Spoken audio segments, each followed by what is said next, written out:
Good afternoon or morning, Year 10. I hope you're well and you are not feeling too down with the slightly bleak and drizzly weather we've had. I hope you're all still getting some good healthy exercise and not just living off chocolate and crisps like I know the teenage temptation is too. So we've got a little bit of a mix-up this week. So as I told you in last week's tutorial, we're going to be finishing a little bit of kind of review and revision of Macbeth, looking at Act 5. I want you to look at Act 5, Scene 1. But I'm not going to do this with you. What I'm going to do in this tutorial is look and go through and do the prep for a Paper 1, Question 5, extended piece of writing that you're going to do. But I want you to do a little bit of independent work using some of the information you learned last year, using some of the information we talked about, we've highlighted and we've thought about during these tutorials, and anything you may have done at the beginning of the year as well. I want you to look at, as I said before, Act 5, Scene 1. That's the scene with Lady Macbeth, the gentlewoman, i.e. her maid, and the doctor. I want you to reread that scene and I want you to create your own mind map, okay, your own spider diagram. You lay out how you want to, but I want you to pick out at least 5 key quotes from that scene, okay? Now, they do not all have to be from Lady Macbeth. They may be from one of the other 2 characters. Once you've picked your 5 key quotes, you're going to explode them. That means that I want you to pick out keywords and phrases in the quote. I want you to explore the parts of speech that those words are, i.e. what word classes are they?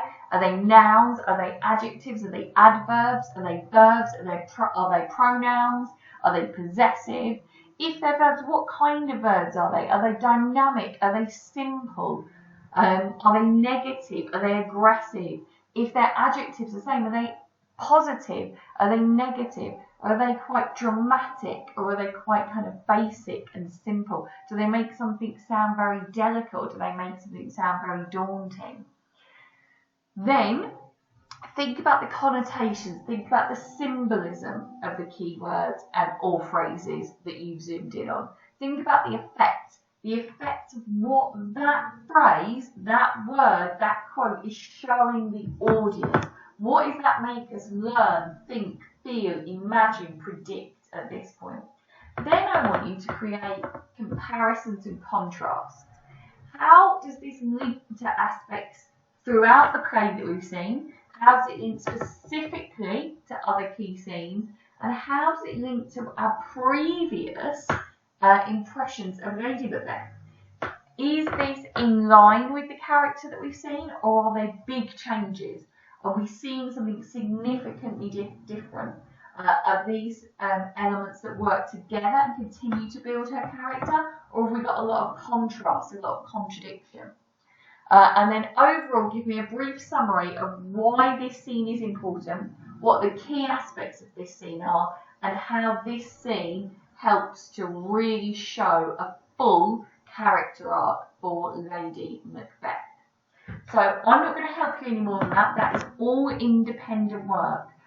You could do that on a double-page spread in your literature book. You could get an A3 sheet and do it on that. You could get a plain A4 sheet if you've got small enough writing. But that is up to you. I'm now going to go on to the next slide that will be our title for our date and our starting point for our tutorial today. So, Language Paper 1, Question 5. The date is Thursday the 11th of June and your title is Structuring and Organising My Creative Writing. I want all 3 of those things written down and I want them underlined with a ruler. I'm going to go through the starter while you're doing that. So, you've got 2 images here. A is an image of a building. B is an image of a creature, an animal. So, let's get some more information about that. Look at the 2 images. The first shows the Capital Gate building in Abu Dhabi. It leans more than any other building in the world. 18 degrees it leans by. The second shows an orca. That's a killer whale. With an orca calf. They are highly sociable animals. So, think and discuss. Well, you can't discuss, you can only think. Unless you want to WhatsApp each other, feel free. Why do you think that the Capitol Gate building does not fall over? If it leans that far, and think about it, you know, how high it is, looking at the other buildings below it, think about the wind, think about the weight. If you lean, you fall. So why is it that that building doesn't lean? And how do killer whales, orcas, use their social strength to hunt their prey? The fact that they're very social animals, how might that help them in hunting? I want you to pause and think about those. Do not cheat and just go to the next slide. I want you to think about those. See if you can work it out for yourself. Now, the structure is the key element for the building. Capitol Gate building is structured so that the core of the building leans in the opposite direction to the exterior, creating a counterweight. The building is also structured so that the foundation sink 100 metres into the ground, allowing the building to push against all of the odds and stay upright. Organisation is what's key for the orca. By organising themselves into rows, orcas can create waves that can toss pack ice around in the ocean and knock animals like seals off them for them to eat. By organising themselves around big and dangerous animals like sharks and other whales, orcas can put animals into positions where they either suffocate, cannot escape, or become defenceless. So, what point am I trying to make? Well, a great deal can be achieved if something is well organised and structured. The same goes for writing. These are the two biggest things to focus on and improve on in order to really develop your writing and gain those high level marks. So, why is this important? The way you structure and organise text is hugely important in all writing aspects, particularly in your GCSE exams, which, as we heard this week, have been stated that they are definitely still happening. So, often, this is the reason why students don't perform better in their GCSEs. The most clear signs that they haven't structured and organised properly is that, I jumbled that sentence up. Let me start that one again. The most clear signs that a student hasn't properly structured and organised their writing are: 1, there are no paragraphs. Big problem with this one, and the easiest one to fix, okay? Writing is repetitive. This happens a lot. Students repeat themselves. They get in a rush. They don't read back through their writing, and they think, oh, damn it, did I put that idea down that I had? And they just repeat it. Or they run out of ideas, but they know they haven't written enough, so they just essentially repeat the same thing. Students run out of things to write, and their response seems short. Okay, don't forget, the question 5 is worth 40 marks. Now, that's split between your AO5 and your AO6, but that's half of the mark for the whole paper. You cannot be writing 2 paragraphs and think you're going to do well on this question. The writing jumps randomly between topics or events, and without really going into a point. There is no sense of the writing building to a dramatic moment, and that is key. So, structuring a narrative. It is vital that all creative pieces have some kind of action, a meaning for reading. Nobody wants to watch or read anything when nothing happens. It's done. Most often, this takes the form shown on the story mounting, shown on the right. As you can see, the white background and the lovely, beautiful little mountain that you will have seen a gazillion times in your English classes. Now, without a narrative structure, writing, or films, television programs, or any storyline can seem aimless and random. Because of this, readers will be turned off. You can apply this story mountain structure in the image on the right to pretty much all storylines, even across films, TV programs, and comics. Now, as you will have seen, there is a narrative structure worksheet in your Go for Schools stuff this week, and I want you to complete that. complete that structure. The first one at the top is for a book. Think of a book where how could you break that story down into these different components? And then the second one is for a film. In the boxes, all you're going to do is write one sentence about what happens in each of these sections of the story you have chosen. So it's not a long task, this one, but it will help you really start to think about what is the difference between the exposition. The exposition is that scene setting, that giving you the sense of, right, where are we, what's this environment, and what kind of tone, vibe does this story have. Rise in action, so when we start to get those problems, okay, what's coming in, what's going to be a block, what's going to be a problem, what's causing issues for our hero or heroine. Okay, our climax, our middle point, is the height of the drama, the biggest struggle, the biggest problem. Falling actions, things are starting to become resolved. Our hero or heroine is starting to fix some of the problems. Some things are starting to fall into place. All the way down to our resolution, where we get our happy ever after. Usually, but not always. Now, structuring and time order. It's common for writers of children's stories to tell events in the order that they happened. This is called chronological order. Okay, the most standard timeline and ordering of a story is what happens in the beginning is at the beginning, all the way through to how everything ends. But it's not the way all stories are structured. However, as we get older, we often enjoy storylines where not all of the information is revealed immediately. Because of this, writers often choose to mix up the order in which events are told. For example, they may put the events that happen last in a text first. Then replay each of the events that led to the characters up to that point. They will often use flashbacks, the technical term for that is analepsis, and flash forwards, prolepsis, to achieve this. Try learning and adding those terms to your vocabulary banks if you don't already have them in there, because if you can use those terms in your question 3 and your question 4, and even in your literature, it's going to really help and up-level that analysis that you're doing. A current popular TV series that uses this is 13 Reasons Why. Every single season has used flashbacks and flash forwards. Alternatively, they may reveal something about a character's past right at the end. Whilst this is difficult to accomplish, if you are able to master time order, your writing will seem much more sophisticated and original.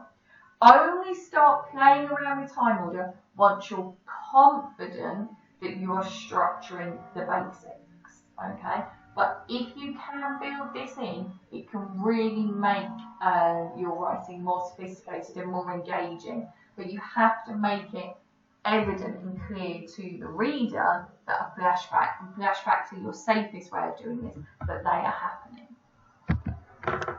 So, think about what movies, books or stories you can think of that mix up the time order of events. Write down a list of at least 5. Now, it doesn't mean 5 movies, 5 books, 5 stories. It could be 5 amongst those categories. Okay?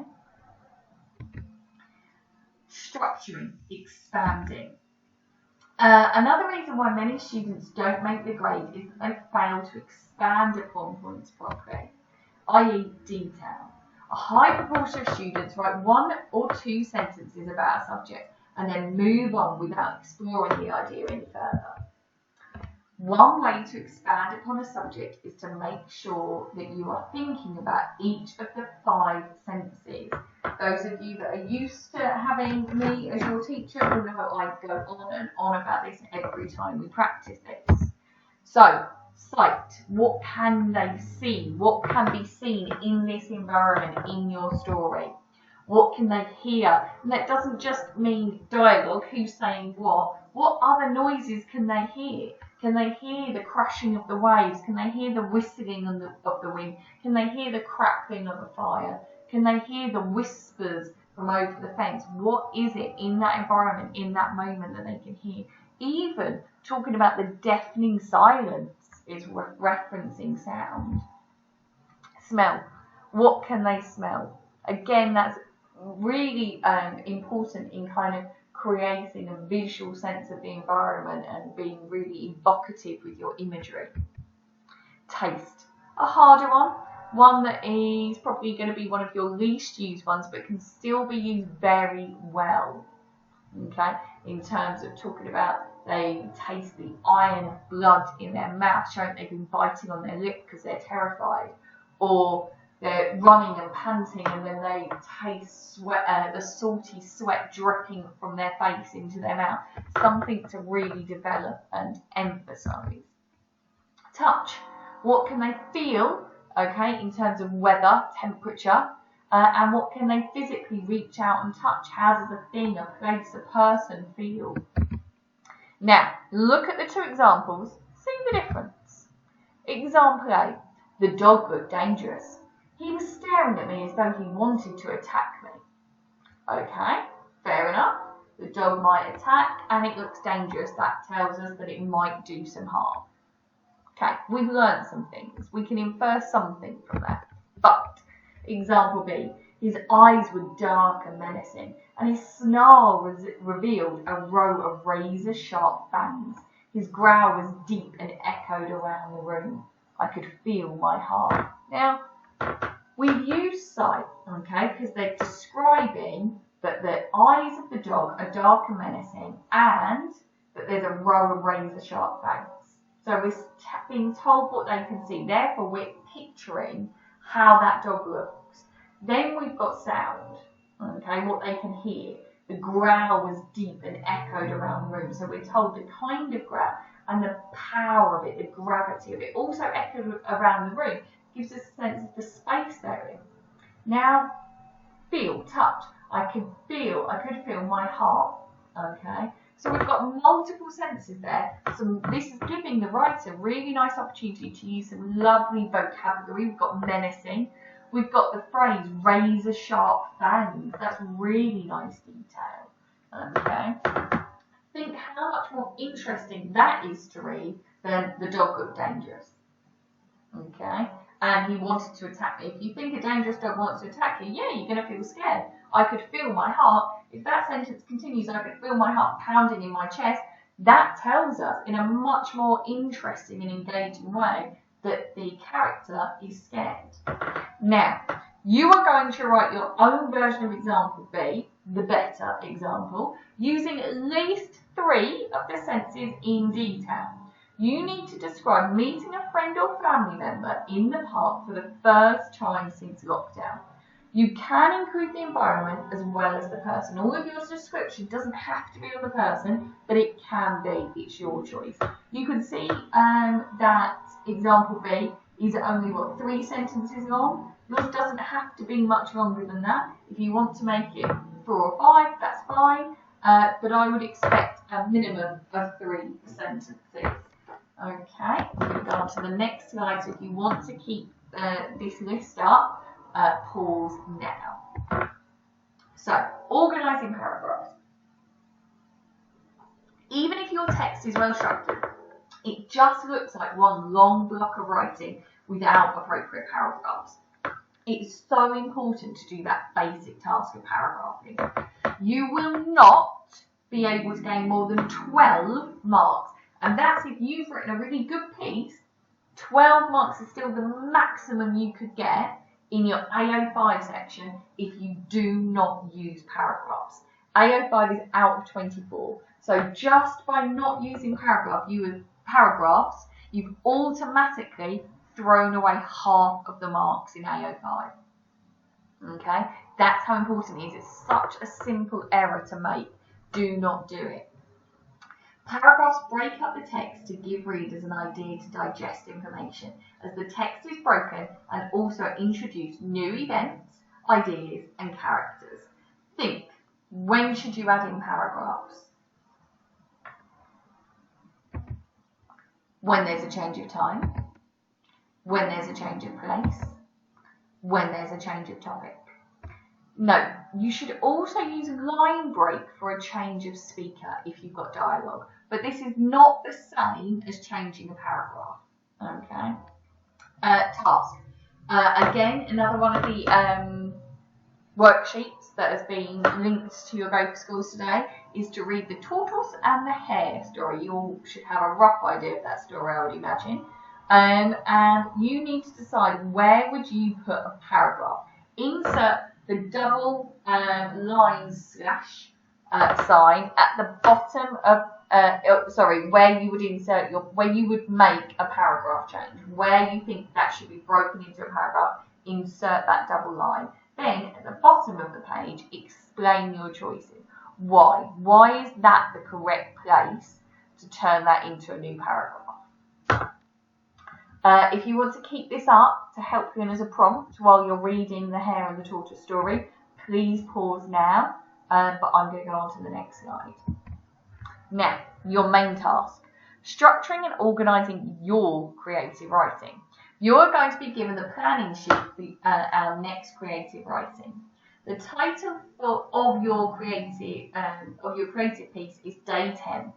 What is expected in this task is for you to produce a descriptive and detailed piece of writing, well organised and clearly structured. You need to choose one of the 3 images on the next slide to use as your inspiration / setting. Now, again, another one of the worksheets is a planning sheet. I want you to complete the planning sheet, which has been designed to help you structure and organise your writing properly. The more detail you use in that planning sheet, the easier putting everything together in that end story will be for you. It includes, on the worksheet, narrative structures, so reminding you of that story mounting structure and what aspects you need to include. Time order, paragraphing and expanding. What senses, what techniques. Expanding, don't just think about the senses, that is key, but also think about what literary devices and techniques. Could you use a simile? Could you use a metaphor? Could you use onomatopoeia? Could you use alliteration? Okay. Could you use an exclamation mark here to make something more dramatic? Could you use dialogue in this section? Could you use a one-word sentence to be really powerful? Okay. In the exam, you must structure your text to show the examiner you understand the structure of a story. When the examiner's marking this, if they can move, if in their mind they could reorganise the paragraphs of your story and the meaning, the essence of that story doesn't change, then that tells them you haven't structured the story properly and you will lose marks for it. However, you only have 40 minutes to write your creative piece, so you may want to focus on the detail and accuracy of your rising action paragraphs. Therefore, you may want your final paragraph to be the climax and end this paragraph with an ellipsis to show the story is to be continued.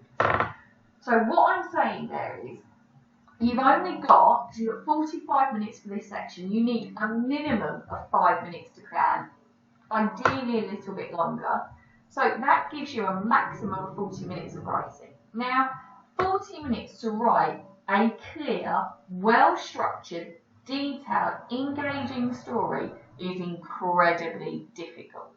But you can simplify that for yourself because you can show that you understand how to structure a story by creating an exposition, by giving us detailed, developed paragraphs that are our rising action, and then by giving us a final paragraph that is our climax and ending your creative writing with that climactic paragraph and ending that with the ellipsis, because the ellipsis shows that you know that that's not the end of the story, that you don't think that's a resolution, okay?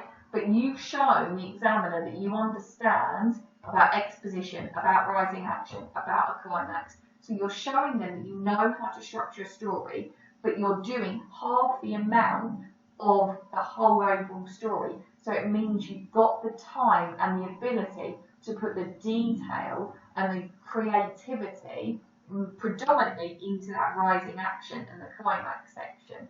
And I think that is your best route to getting the highest marks. So let's have a look at the next slide, which gives you your choice of pictures. Now, as I've said, the title of your creative piece is Day 10.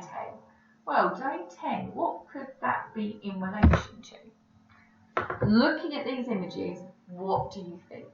I've picked images that are all related to lockdown. It's the one thing that we're all very much familiar with at the moment. Everybody's experiencing it in different ways. Therefore, I thought it was something that would be quite easy for you guys to use as inspiration, as a concept for your creative writing. So, your title is Day 10. Therefore, that would imply to me that you would be starting your story on Day 10, or you might be starting it right at the beginning and building up to a climax that happens on Day 10. That's your choice. I've given a variety of images. So we've got an abandoned high street. Okay, we've got a group of people socially distanced queuing in a very kind of ordinary and mundane place, the supermarket. And then we've got a solitary, isolated person in their home looking out of a window. Now, you can choose which of these images you are going to use. You might even choose a combination of two. That might end up being more tricky. I'd probably say you're best sticking with one, but I'll give you the freedom to choose. Remember punctuation. Don't keep saying and. Use commas. Vary your sentence starters. Don't keep saying then. Don't keep saying I. Use a variety. Think about starting sentences with adjectives, with verbs, with adverbs, okay?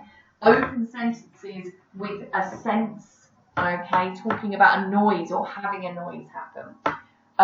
Break your work into paragraphs, okay? Plan it out clearly first, okay? And make sure that when I read this and I mark it, it is well structured and it is clearly organised. If you have any questions, please email me. Don't forget, we've got those Q&A sessions on Teams.